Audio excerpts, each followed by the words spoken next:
Hi all, welcome back to our newspaper analysis session. March 30 ஓட இம்பார்ட்டண்ட்டான newses வந்து நம்ம டிஸ்கஸ் பண்ணலாம் ஓகேவா. ஃபர்ஸ்ட் பாருங்க, discussed peace formula with India says Ukraine foreign minister. So இந்தியாவும் யுக்ரைனும் என்ன பண்ணுறாங்க அப்படின்னா they are discussing the peace formula ஓகேவா. ஸோ எதுக்காக அப்படின்னா ரஷ்யாவுக்கும் யுக்ரைனுக்கும் இடையில வார் வந்து போய்கிட்டு இருக்கு. ஸோ அதுக்காக என்ன பண்ணுறாங்க, யுக்ரைனோட foreign minister has discussed the peace formula with India அப்படிங்கிற ஒரு நியூஸ் தான் என்ன பண்ணியிருக்கிறாங்க இந்த இடத்துல கொடுத்துருக்காங்க. ஸோ யுக்ரைனோட foreign minister is mister Kuleba who has visited India for 2 days.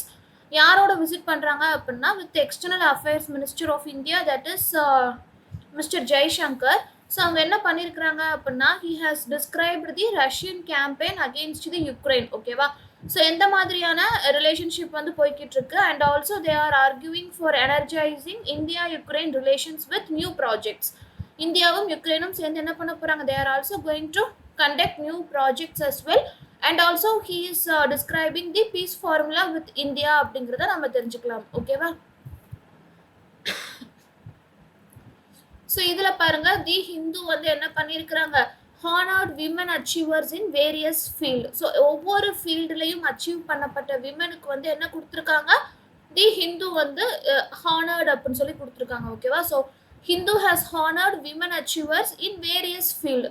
So for example gynaecologist, அது மட்டும் இல்லாமல் ஆக்டர், ஆக்ட்ரஸ், ஜஸ்டிஸ், இந்த மாதிரி எல்லா இடத்துலையுமே சொசைட்டி, சோஷியல், ஸோ இந்த மாதிரி எல்லா இதுலையுமே including the sports as well ஓகேவா. ஸோ ஒவ்வொரு ஃபீல்டுலையுமே வேரியஸ் ஃபீல்டில் இருக்கக்கூடிய விமன் அச்சீவர்ஸுக்கு தி ஹிந்து என்ன பண்ணியிருக்கிறாங்க, அவார்ட் கொடுத்துருக்குறாங்க அப்படிங்கிறத நம்ம தெரிஞ்சுக்கலாம். ஸோ இதில் பாருங்க society award, disability award, health and hygiene award, rural development, agriculture, education, science and technology, inclusion champion, equity, entrepreneurship, sports, arts and culture, excellence in music, generational pride award, excellence in entertainment award, lifetime achievement award. So இந்த மாதிரி எல்லா கேட்டகரிக்கு கீழே இருக்கிற விமன்ஸுக்கும் என்ன பண்ணியிருக்கிறாங்க, women அச்சீவர்ஸுக்கு ஹானர்ஸ் கொடுத்துருக்காங்க. ஸோ அவார்ட் கொடுத்துருக்காங்க அப்படிங்கிறத நம்ம தெரிஞ்சுக்கலாம். யார் அப்படின்னா தி Hindu. Since we are ahead of Lok Sabha election, most of the news are related to எதுக்கு அப்படின்னா பொலிட்டிக்கல் நியூஸ் தான் என்னது பேஜ் ஃபுல்லாகவே இருக்கிற மாதிரி இருக்குது. நம்ம எக்ஸாம் ஓரியன்டாக ரொம்பவே கம்மியாக தான் இருக்குது ஓகேவா.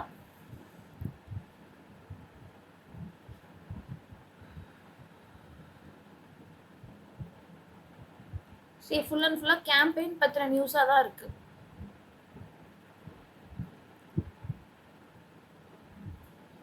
Coming to an editorial, first editorial என்ன சொல்லுது அப்படின்னா the year's fiscal deficit target seems achievable despite a spike in February. அதாவது என்ன சொல்கிறாங்க, ஃபிஸ்கல் டெஃபிசிட் வந்து இந்த அளவுக்கு அச்சீவ் ஆகணும் அப்படின்னு சொல்லி யூனியன் பட்ஜெட்டில் சொல்லியிருந்தாங்க. ஸோ அது எப்படி இருக்குது, it seems to be achievable அப்படிங்கிற மாதிரி தான் சொல்லியிருக்காங்க ஓகேவா. ஸோ ஃபெப்ரவரி ஜான்வரிலலாம் பார்த்தோம் அப்படின்னா நமக்கு டெஃபிசிட்டோட டார்கெட்டை வந்து நம்ம ஈஸியாக அச்சீவ் பண்ண மாதிரி தான் இருக்குது. ஸோ ஃபெப்ரவரியில் எவ்வளோ அச்சீவ் பண்ணியிருக்கோம் அப்படிங்கிற மாதிரி ஃபுல் அண்ட் ஃபுல்லாக ஸ்டாட்டிஸ்டிக்கலாக இந்த இடத்துல மென்ஷன் பண்ணியிருக்காங்க. So the entire article is all about the fiscal deficit target seems to be achievable அப்படிங்கிறது தான் இந்த ஒரு ஆர்டிக்கிளில் மென்ஷன் பண்ணியிருக்காங்க. ஸோ இதில் பார்த்தோம் அப்படின்னா bonds, big money and an imperfect democracy. So electoral பாண்ட்ஸை வந்து சுப்ரீம் கோர்ட் ஆஃப் இந்தியா என்ன சொன்னாங்க, அன்கான்ஸ்டிடியூஷனல் அப்படின்னு சொன்னாங்க. அது மட்டும் இல்லாமல் இந்த எலக்டோரல் பாண்ட்ஸ் மூலமாக எலெக்ஷன்ஸ்க்கு ஃபினான்ஸ் பண்ணோம் அப்படின்னா அது எப்படி இருக்குது, இட் ரிசல்ட்ஸ்னா பிளாக் மணி அப்படின்னு சொல்லி தான் சொல்லியிருக்காங்க.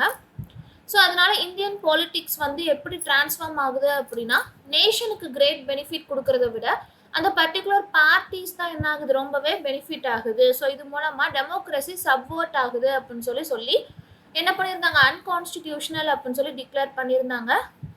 எலக்டோரல் பாண்ட்ஸ் அப்படிங்கிறது என்ன அப்படின்னா அது வந்து என்ன பண்ண போகிறது கிடையாது, ஒரு பெரிய சேஞ்சஸை வந்து இந்த பாலிட்டிக்ஸில் வந்து கொண்டு வர போகிறது கிடையாது தான். பட் ஸ்டில் இல்லீகல் ஃபண்ட்ஸை வந்து என்ன பண்ணலாம் அப்படின்னா ஸ்டாப் பண்ணலாம். அந்த ஒரு பர்டிகுலர் விஷயத்த வந்து நம்ம என்ன பண்ணலாம், கண்ட்ரோல் பண்ணலாம் அப்படின்னு சொல்லி இந்த ஒரு ஆர்டிக்கிளில் பாண்டை பற்றியும் பெரிய அமௌண்ட்டை பற்றியும் அது எப்படி டெமோக்ரஸியை இம்பர்ஃபெக்ட் ஆக்குது அப்படிங்கிறத பற்றியும் கொடுத்துருக்காங்க. ஓகேவா?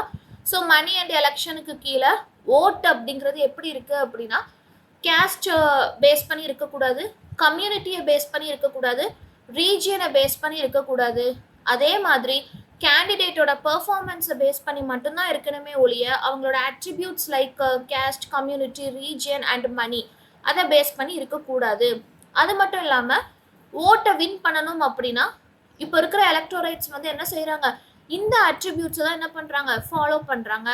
அது மட்டும் இல்லாமல் ஓட் பேங்க் அப்படின்னு சொல்லக்கூடிய ஓட்டை வந்து எப்படி அவங்க வாங்குறாங்க அப்படின்னா, இட்ஸ் ஜஸ்ட் பிரைபிங் அப்படின்னு சொல்கிறாங்க. அதாவது மணி, ஒரு ஓட்டுக்கு 300 rupees, 500 rupees, up to 1000 rupees வரைக்கும் என்ன பண்ணுறாங்க, கொடுத்து அந்த ஓட்டை வந்து வாங்குறாங்க. ஸோ அந்த மாதிரி வாங்கணும் அப்படின்னா நமக்கு என்ன செய்ய முடியாது, ஒரு நல்ல எலிஜிபிளான கேண்டிடேட்டை வந்து செலக்ட் பண்ண முடியாது.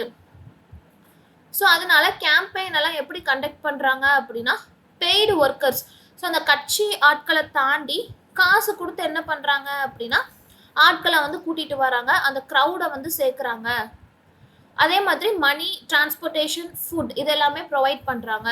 ஸோ இது எல்லாமே எப்படி இருக்குது அப்படின்னா, ஹையர் பண்ணி மீடியா மூலமாக ஹாப்பி ஆகுறாங்களே ஒழிய எதுவுமே அவங்க ஓன் ஃபாலோவர்ஸ் மூலமாக வர்றது கிடையாது அப்படிங்கிறத வந்து இந்த இடத்துல கொடுத்துருக்காங்க. ஓகேவா?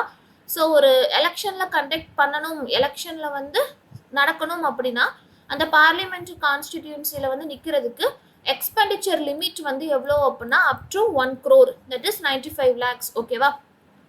ஸோ அதில் பீப்புள் வந்து என்ன சொல்கிறாங்க அப்படின்னா 50 கோடிக்கு மேலே இப்போ செலவு பண்ணுறாங்க. அதாவது 95 lakhs செலவு பண்ண வேண்டிய இடத்துல 50 crores வரைக்கும் என்ன பண்ணுறாங்க, பார்லிமெண்ட் எலெக்ஷனில் நிற்கிறதுக்காக செலவு பண்ணுறாங்க. ஸோ வரையறுக்கப்பட்ட அமௌண்ட் வந்து 95 lakhs, ஆனால் அவங்க செலவு பண்ணுறது வந்து 50 கோடி வரைக்கும் செலவு பண்ணுறாங்க. ஓகேவா? இதில் 49 கோடி வந்து அப்போது அவங்க கொடுத்தது 1 கோடி. இப்போ ஆவரேஜாக இதை நான் 1 கோடின்னு வச்சுக்கிட்டா, அப்போ இந்த 50 crores வந்து 1 போனதுக்கு அப்புறமா இந்த 49 கோடி வந்து எப்படி தான் இதாகுது, இல்லீகல் மணியை தான் அவங்க கணக்கில் கொண்டு வராமல் சேர்க்குறாங்க. These are all illegal funds அப்படின்னு சொல்லி கொடுத்துருக்காங்க. ஓகேவா? ஸோ எல்லாமே இல்லீகல் ஃபண்ட்ஸாக இருக்கிறப்போ அந்த இல்லீகல் ஃபண்ட்ஸ் மூலமாக வின் பண்ணி வர அந்த கேண்டிடேச்சர் வந்து எப்படி இருக்கும்? So it's a big question mark. ஓகேவா? ஸோ அதனால தான் என்ன பண்ணாங்க, இந்த எலக்டோரல் பாண்ட்ஸை வந்து இன்ட்ரடியூஸ் பண்ணதுக்கு ரீசனே என்னது, அந்த இல்லீகல் ஃபண்ட்ஸை கர்வ் பண்ணணும் அப்படின்னு சொல்லி தான். But they are also including the illegal finance in electoral bonds as well. So இதை பற்றி தான் என்ன செஞ்சுருக்காங்க, இந்த என்டையர் எடிட்டோரியலில் பேசியிருக்காங்க. So if you have a time you may look this article also.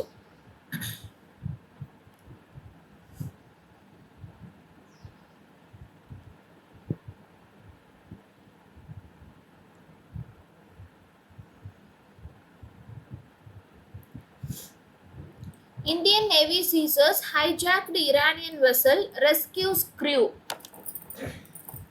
அதாவது என்ன அப்படின்னா, இந்தியன் நேவி ஷிப்ஸ், அதாவது த்ரிஷூல் அப்படிங்கிற ஷிப் வந்து என்ன பண்ணியிருக்கு அப்படின்னா, ஹைஜாக் பண்ணப்பட்ட அந்த ஈரானியன் வெசலை வந்து என்ன பண்ணியிருக்கு, காப்பாற்றிருக்கு. ஸோ அதில் இருந்த க்ரூ மெம்பர்ஸையும் என்ன பண்ணியிருக்கிறாங்க, ரெஸ்கியூ பண்ணியிருக்காங்க. So this is all about the piracy news. ஓகேவா? ஆல்ரெடி என்ன பண்ணாங்க, MVJO அப்படிங்கிற அந்த ஒரு ஷிப்பை வந்து ஹைஜாக் பண்ணியிருந்தாங்க. இப்போ வந்து என்ன பண்ணியிருக்கிறாங்க, ஒரு ஈரானியன் வெசலை வந்து ஹைஜாக் பண்ணதை சீஸ் அவுட் பண்ணியிருக்காங்க. ஓகேவா? க்ரூ மெம்பர்ஸையும் ரெஸ்கியூ பண்ணியிருக்காங்க.